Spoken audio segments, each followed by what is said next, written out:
Number पर अंकित बा।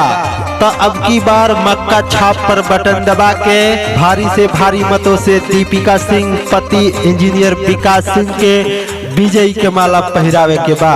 सुना हमर चाचा सुना हमर चाची बतिया जानी भुलई हो विकास भैया के जितई हो।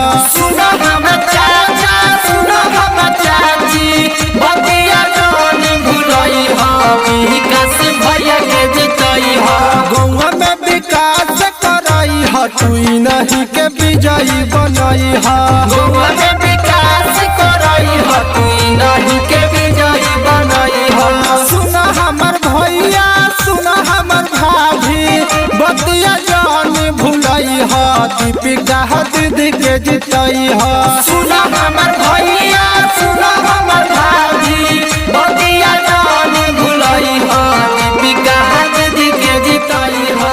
मक्का छाप बटन दबाई हो तू नहीं के विजयी बनई हो।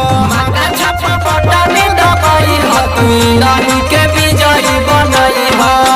तो ए चाचा अपन गांव के चुनाव निशान बा मक्का छाप, अपन घर के चुनाव निशान बा मक्का छाप, अपन गांव के विकास के चुनाव निशान बा मक्का छाप, अपन दीपिका सिंह जी के चुनाव निशान बा मक्का छाप। तो चाची रउआ से हाथ जोड़ के निहोरा बा, विनती बा, अर्जी बा कि अब की बार अपन दीपिका सिंह जी के चुनाव निशान मक्का छाप पर बटन दबाएं। Presented by Bihari music Majhagarh Gopalganj. जानी केहू के झांसा में अइहनु हो जानी केहू के झांसा में अइहनु हो। विकास भैया के अब की जितई हनु हो। विकास भैया के अब की जितई हनु हो। जानी केहू के झांसा में अइहनु हो। विकास भैया के अब की जितई हनु हो। केहू नहीं कोइला काम करी है जिद के माला पहिरई हो दीपिका दीदी के जितई हो। केहू नहीं कोइला काम करी है जिद के माला पहिरई हो दीपिका दीदी के जितई हो। गौवा में विकास करई हो तू नहीं के विजयी बनई हो। गौवा में विकास करई हो तू नहीं के विजयी बनई हो।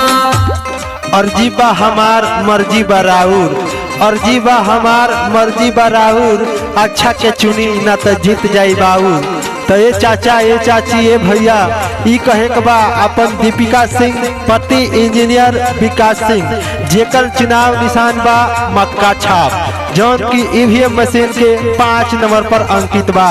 तो अब की बार हमनी के भुलाए के नहीं खे चाची मक्का छाप मक्का छाप मक्का छाप। रउआ हक खाती हरदम लड़ी हेनु हो। रउआ हक खाती हरदम लड़ी हेनु हो। सब विरोधी लो सोच में पड़ी हेनु हो। सब विरोधी लो सोच में पड़ी हेनु हो। रउआ हक खाती हरदम लड़ी हेनु हो। सब विरोधी लो सोच में पड़ी हेनु हो। करी लो सपोटावा देखे अपन भोटावा चाची हो प्यार बरसई हो दीपिका दीदी के जितई हो। करी लो सपोटावा देखे अपन भोटावा चाची हो प्यार बरसई हो दीपिका दीदी के जितई हो।